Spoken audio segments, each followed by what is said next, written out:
Hey guys, welcome to YouTube chat and welcome to our segment yung Bicol Moods. Ang masaya sa Bicol ay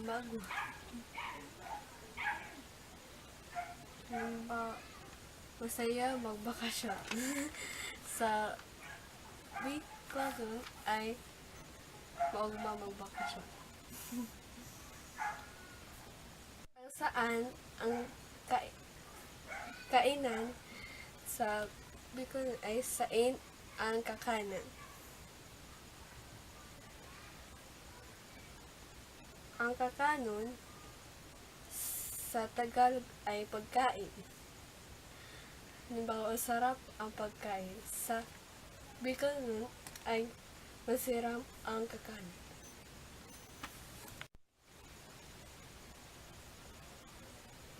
Ang mabakal sa Tagalog ay bibili. Halimbawa, bibili ako ng candy. Sa Bicol nun ay mabakal ako ng candy. Ang pira sa Tagalog ay ilan. Ang ilan sa Bicol ay pira. Halimbawa, ilan ang notebook na dala mo. Sa Bicol nun ay pira ang notebook na dala mo.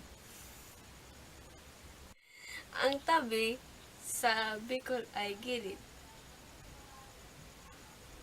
Halimbawa, magayon duman sa gilid ng puno. Sa Tagalog nun ay maganda dun sa gilid ng puno. Ang maganda dun sa tabi ng puno, sa Bicol nun ay magkayon duman sa gilid ng puno. And thanks for watching. If you like this video, give me a thumbs up. And don't forget to subscribe to my channel. See you guys in the next video. Bye.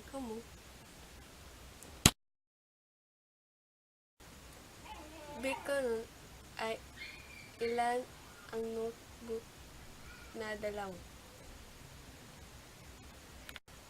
An